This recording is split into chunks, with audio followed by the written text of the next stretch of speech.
नमस्कार प्यारे भाइयों बहनों, शुभ संध्या। कैसे हैं आप लोग। जैसा कि आप सभी जानते हैं कि मध्य प्रदेश आबकारी आरक्षक की आंसर शीट जारी हो चुकी है। आंसर शीट कह लीजिए या फिर कैंडिडेट रिस्पॉन्स कह लीजिए। परीक्षा में आप जो करके आए हैं वो अब वो बता रहे हैं कि भाई आपने किस प्रश्न का क्या जवाब दिया था, वो सही है कि गलत है।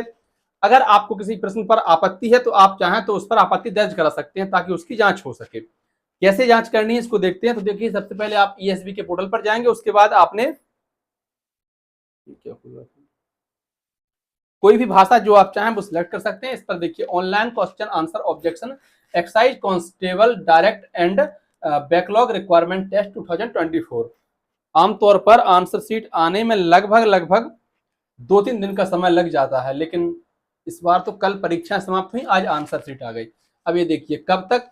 ऑब्जेक्शन डेट 22 तारीख से, अर्थात आज से 25 तारीख तक ही मान्य होगी। मतलब अगर आपको किसी प्रश्न पर आपत्ति लगानी है तो इसी डेट में लगा दीजिए। ऐसा नहीं कि आप फिर महीनों बाद ढूंढते फिरें, फिर वो नहीं होगा। फिर 25 तारीख के बाद ये अपने आप साइट समाप्त हो जाएगी। ऑब्जेक्शन ट्रैकर लॉगिन, इस पर अपन क्लिक कर देते हैं और इसमें कुछ बेसिक सी जानकारियां भरनी है, जैसे एंटर एप्लीकेशन नंबर, आपका रजिस्ट्रेशन नंबर क्या है, टैग कोड जो कि आपके एडमिट कार्ड पर लिखा हुआ है, और अपनी date of birth. Date of birth किस फॉर्मेट में भरनी है, जैसे आपकी अगर 1 फरवरी 1990 है तो 01021990। आपको कोई डैश नहीं लगाना है, स्लैश नहीं लगाना है, कॉमा नहीं लगाना है, ऐसे कोई भी कीवर्ड उपयोग नहीं करने हैं। इसके बाद आप कैप्चा कोड भरेंगे और आप जो है लॉग इन कर देंगे। लॉग इन ही है, हाँ, साइन इन कर देंगे। चलिए इसको फिलअप करते हैं। पहले लॉग इन करने के बाद देखिए, सबसे पहले तो हमारा जोरदार स्वागत किया जा रहा है। वेलकम रोहित निरंजन लिखा हुआ है। परीक्षा की तारीख लिख रखी है, परीक्षा की शिफ्ट लिख रखी है। ये लिखा है भैया view response sheet add objection, और यहाँ से आप लॉग आउट कर सकते हैं। किसी के ब्राउजर में अगर ये पॉपअप ब्लॉक हो तो आप यहाँ से अनलॉक कर सकते हैं, ऊपर ऑप्शन आ जाएगा एक। चलिए व्यू रिस्पॉन्स शीट पर करते हैं। यहाँ से आपका दिख जाएगा कि भाई आपने प्रश्नों का क्या रिस्पॉन्स दिया था।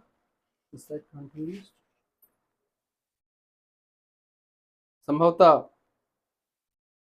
सर्वर एरर चल रहा है, क्योंकि आप सभी जानते हैं बहुत सारे लोग जब एक साथ एक ही वेबसाइट पर विजिट कर रहे होते हैं तो ऐसी समस्या आम समस्या है। लेकिन आप यहाँ पर व्यू रिस्पॉन्स शीट पर जाकर आप जो है अपना देख सकते हैं कि आपके कौन से प्रश्न सही हुए हैं, कौन से प्रश्न गलत हुए हैं। और अगर आपको आपत्ति लगाने किसी प्रश्न पर तो लिखा है ऐड ऑब्जेक्शंस, आप इस पर जाएंगे आपत्ति दर्ज करने के लिए। तो ये सारी डिटेल उन्होंने लिख रखी है पहले से ही, देख लीजिए। डेट ऑफ एग्जाम है, शिफ्ट है, फिर है क्वेश्चन पेपर कोड P1। अच्छा, जिस पर आप आपत्ति दर्ज करना चाहते हो इस पर जाकर आप उस प्रश्न को सिलेक्ट कर लेंगे।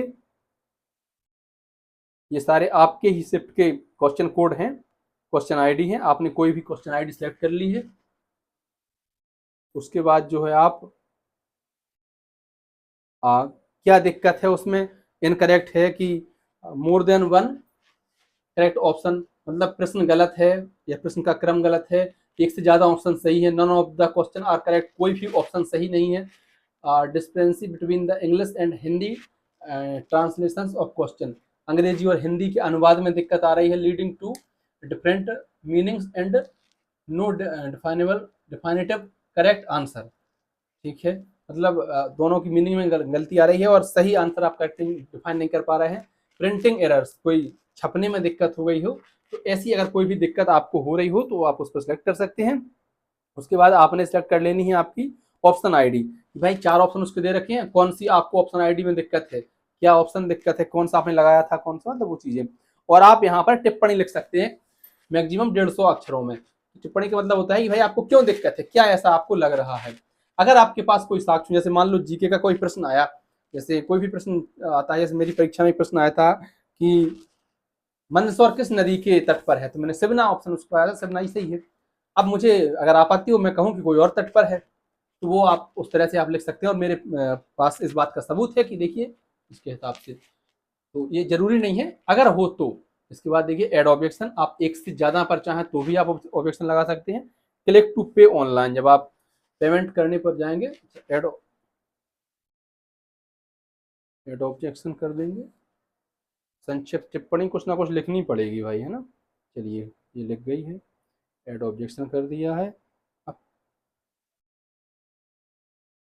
तो इसके लिए फीस कितनी आ रही है? 185 रुपए 40 पैसे आपको पेमेंट करने हैं। पहले, बहुत पहले 50 रुपए शायद लगते थे, और अब जो फीस आ रही है वो 185 रुपए 40 पैसे आपको पेमेंट करना पड़ेगा, तभी आपकी आपत्ति पर विचार किया जाएगा। पैसों के बिना कुछ नहीं होगा। लेकिन इसमें एक चीज ये है कि अगर किसी ने इस पर आपत्ति लगा दी है, तो उस पर आपको दोबारा से आपत्ति लगाने की आवश्यकता नहीं है। लाभ मिलेगा कि नुकसान होगा वो सबको होगा। एक प्रश्न पर एक बार आपत्ति लग चुकी है तो उसमें आ जाएगा कि हाँ भाई इस प्रश्न पर आपत्ति लग चुकी है।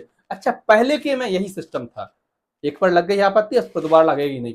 अब इस बार क्या होता है वो तो जब खुलेगी आंसर शीट, रिस्पॉन्स शीट, उसके बाद समझ में आएगा। बाकी प्रश्न भी आपको साफ दिख जाएंगे किस प्रश्न पर आपत्ति जो है लग चुकी है। एक बार और कोशिश कर लेते हैं अपन। ये था, है ना? नहीं खुलने से रहा भाई साहब ये तो।